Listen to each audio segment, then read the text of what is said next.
akụkọ ụwa na njikọta mgbasa ozi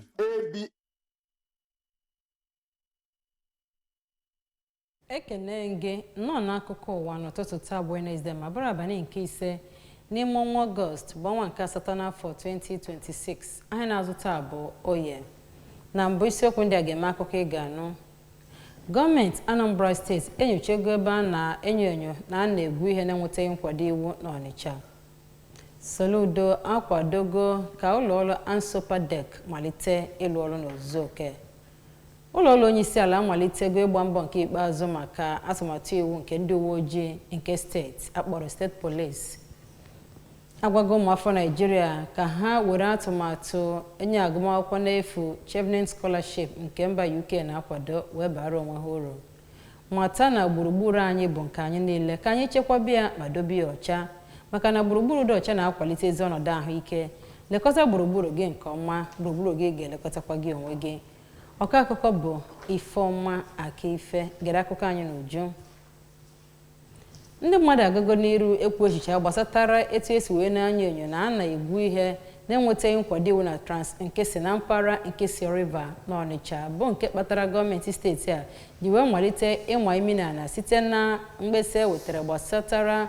nkwado gburugburu nakwa etu nke ha si akwalite mmaja nke mbuze n'ebe ahụ. Chibụzọ Obidike bụ onye nta akụkọ anyị gara n'ebe ahụ ma wetara anyị akụkọ a n'uju. Ya bụ kọmishọna nke na-ahụ maka gburugburu Dọkịta Clem Agụiyi kọwara na ụdị ihe a na-emebi ebe ahụ bụ nke dị oke egwu wee kwuo na gọọmenti ga-enyocha ma mara ma ya bụ okwute a na-ekpo ebe ahụ ma o ziri ezi n'iwu. Dọkịta Agụiyi mere ka amata na ha chọpụtara na ọ bụ na ana mmadụ ka ha na-ekpo ya bụ okwute ma dọọ aka na ntị na ọ dịghị mma ị na-ekpo aja ebe ide mmiri si aga n'ihi na ọ ga-ebute mbuze. O kwukwara na a hụrụ mmadụ 60 ka ha nọ ebe ahụ na-ekpokwa okwute. Ya bụ ngagharị bụ nke sitere na mkpesa ndị bi na mpaghara ahụ kpesara maka ajọ ọnọdụ ya bụ ọrụ a na-alụ ebe ahụ na-eweta. Otu n'ime ndị bi na ya bụ ebe, Chief Onyebuchi Ndulue, yọrọ gọọmenti ka ọ gbatara ọsọ enyemaka n'ihi na ihe a ndị a na-eme na-enye ha nnukwu nsogbu. Ndị bigasị ebe ahụ kwukwara na ya bụ mkpopụta a na-eme n'ebe ahụ bụkwa nke na-agakwa n'iru na ebe ndị ọzọ dịdebere Transinkisi ma kpọkwa gọọmenti ka ha nyochaa ya bụ ihe ma tinyekwa iwu ebe o kwesịrị ịrụ ọrụ. Gọvanọ Chukwuma Soludo akwadogo ka ụlọọrụ Anambra State Oil and Gas Producing Areas Development Commission Ansopadec malite ịrụ ọrụ n'ozuzu oke n'ịgbaso iwu eji wee guzobe ya bụ kọmishọn. Na nke dịka ibe ya, otu kansụl ukwu ọchịchị steeti a akwadogo ka alụ okporo ụzọ ga-esite Atani Community wee baa Ụmụ Ezere Abịa Community na kansụl ime obodo Ọgbaru ma bụrụ ebe nwere ọtụtụ ọdọ mmanụ. Kọmishọna na-ahụ maka akụrụngwa patrol na ihe a na-ebute n'ala bụ Ọkammụta Charles Ofegbu mere ka amata ihe ndị a n'ụlọ ọrụ ya dị na Jerome Udoji State Secretariat Ọka n'oge nzukọ ndị o ji okwu ha gbuo izu na Ọgbalu ya na ha nwere ma bụrụ nke onye nọ n'isi ya bụ onye du ha wee bịa bụ onye eze ọdịnala ndị Ọsamala Community Igwe Victor Awogo. Kọmishọna Ofegbu ya na onye ogbo ya nke na-ahụ maka ịtụ mgbere Gbonwazi Nọmso Ebeonwu kwupụtara na ụlọ akwụkwọ nọkwa otu ụlọ nlekọta ahụike nke nta Primary Health Care Center bụkwa nke a galụ na Ụmụ Ezere Abịa Community ma ekwukwere na ihe a ga-eji wee lụọ n'ebe ahụ bụ nke ebutegoro n'ebe ọ dị ukwuu. Ọ kpọkụziri ndị ọnelu n'okwu na Ọgbaru ka ha naghachi wee gatụọ alụ ma amụma nke ọma kwuo ihe gbasara mkpa dịgasị iche iche ha nwere ma bụrụ nke ha ga-eziga n'akwụkwọ ozi nye gọvanọ ya na nchepụta dịgasị iche iche etu a ga-esi wee gboo ihe iche aka mgba sitere na mmanụ a na-egwu na mmanụ a na-emepụta n'ebe ahụ ma kwe nkwa na gọvanọ Soludo wetara ọgọdọ nye imepe kansụl Ọgbaru. N'okwu ya site n'aka onye odeakwụkwọ Ọgbaru Summit Development Initiative Honorable Emma Ifeachọ, Igwe Awogo mere ka amata na ha bịara iji wee chọọ njikọ ka ha na gọọmenti steeti a nye itinye ọkụ latrik na kansụl ime obodo Ọgbaru ikepụta ezigbote okporo ụzọ nchekwa nke kachasị nke ịfụ na ha nwere ezigbote nnọchite dịka ndị obodo a na-egwu mmanụ n'ebe ha nakwa erere dịgasị iche iche rubere ha irute ha aka n'ozuzu oke.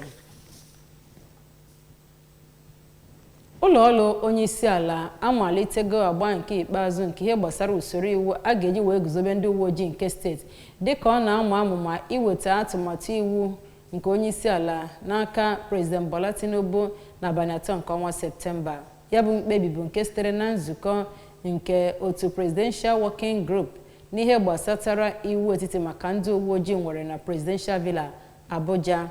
Onye isi oche nke otu kọmitii a nakwa Chief of Staff anya onye isi ala bụ Femi Gbajabiamila mere ka mmata na ebe atụmatụ iwu bụ nke ga-ekepụta usoro iwu nakwa usoro njikọ aka ọrụ a ga-eji wee kepụta ndị uwe ojii abụọ nke steeti nakwa nke ọchịchị etiti akpọrọ Federal State Policing System.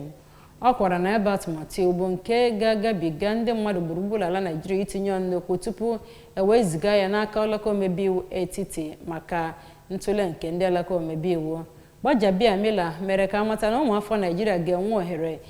ikwu otu obi si wee dị ha site na webụsaịtị a ga-ewepụta maka nke ha dịka otu n'ime mbọ a na-agba ịkwado ọha na eze isonye nke ọma n'usoro mmewegharị ahụ. Ọ gbakwunyere na ebe atụmatụ iwu bụ nke ga-agụnye itinye ntụziaka n'ọrụ, ngosipụta etu ya bụ ihe ga-esi wee gaa, ime nnyocha nke ndị ọrụ iwu, njikere nke ndị steeti nakwa ịtụle etu ndị steeti dịgasị iche iche si wee dị njikere maka ndị uwe ojii nke steeti nakwa akọrọngwa ndị ọzọ na-akwado ya bụ ama iji wee fụ na etinyere n'ọrụ n'ozuzu oke. Onye bụ osote British High Commissioner na Lagos bụ Johnny Baxter agwago ụmụafọ Naịjirịa tozuru etozu ka ha were ohere ọma nke 2026 Chevening Scholarship Program na-aga n'iru ugbu a wee bara onwe ha uru ma kọwaa anya dịka ezigbote ohere pụrụ iche ha ga-eji wee nweta mmụta bụ n'usoro mba ụwa ma wube agwa nke ịbụ ndị ndu. Ya bụ ọkpụkpọ oku bịara dịka ndị tinyere akwụkwọ maka ya bụ atụmatụ agụmakwụkwọ Chevening Scholarship Program nke gọọmenti mba United Kingdom na-akwado ka oge wee ga-emechi n'abalị 6 ọnwa Ọktoba afọ 2026. N'oge ọ na-ekwu gbasara ya bụ atụmatụ agụmakwụkwọ n'efu, ya bụ osote British High Commissioner na Lagos bụ Johnny Baxter sịrị na Chevening bụ ndị na-enye nkwado n'ozuzu oke maka agụmakwụkwọ n'efu maka Masters Degree ma kọwaa anya dịka ebe mgbado ụkwụ iji wee kwado ụmụ akwụkwọ site n'inye ha ohere maka njikọ aka n'ọrụ dịgasị iche iche, ịkwalite ịbụ ndị ndu nakwa inweta ohere nye ụfọdụ ụlọ mmụta bọọkụ ibe n'ụwa bụ ụlọ mmụta mahadum maka ịgụ akwụkwọ na ya. Maazị Baxter gbakụziri ụmụafọ Naịjirịa nwere ezigbote ebumnobi maka ịtụnye ihe maka mmepe na ọganihu etiti nakwa ịkwalite mmekọrịta n'etiti ala Naịjirịa na United Kingdom ka ha were ohere ọma wee bara onwe ha uru site n'itinye akwụkwọ maka ya bụ amụma agụmakwụkwọ n'efu. Mba Cameroon abụrụla ndị mba nke mbụ na mbụ itozu oke maka iri n'ogogo kwọta final nke asọmpi 2026 Women's Africa Cup of Nations n'oge ha merichara ndị Ghana site n'otu ọkpụ goolu 7-7 na Casablanca. Mari Ngamanga bụ onye nyere naanị otu goolu na ya bụ asọmpi ma bụrụ nke atọ ya na ya bụ asọmpi ọ na-esonye na ya iji wee nyefee ndị Indomitable Lionesses ezigbote ohere nke abụọ ma nwetakwa ọnọdụ ha n'ogugo nke knockout stage dịka ndị tụrụ ugo mmeri na Group D. Na ndị nọ na Group D ndị nke ọzọ, Mali meriri Cape Verde site n'ọkpụ goolu 3-2 wee mee ka ndị Cape Verde garazi iso na ya bụ asọmpi. Ya bụ mpụtara bụ nke guzobere mkpebi ndị otu Ghana na-agba nke ikpeazụ na asọmpi ga-adị n'etiti Ghana na Mali dịka akụkụ abụọ anụnwa na-agba mbọ maka ndị ọ bụ ha ga-anọ n'ogogo nke quarter final. Cheta na ị nwere ike isonyere ABS n'akụkọ nakwa ihe mmemme ndị ọzọ anyị na-eme ebe ọ bụ na ị nọ n'ụwa site n'ịbanye na webụsaịtị anyị na www.absradiotelevision.com, banye na YouTube channel anyị na ABS Radio Television nakwa na social media handles anyị na ABS Radio Television na Facebook nakwa ABS Radio TV na Instagram na X. Gị nwekwazie isiokwu mere akụkọ anyị kọrọ gị. Gọọmenti Anambra Steeti amalitego ime nnyocha n'ebe a na-ebo ebubo na a na-aga egwu ihe n'ala na-enwetaghị nkwado iwu n'Ọnịcha. Soludo akwadogo ka ụlọọrụ Ansopadec malite ịrụ ọrụ. Ụlọọrụ onye isi ala amalitego agba nke ikpeazụ nke ịgba mbọ maka iguzobe atụmatụ iwu nke ndị uwe ojii nke steeti.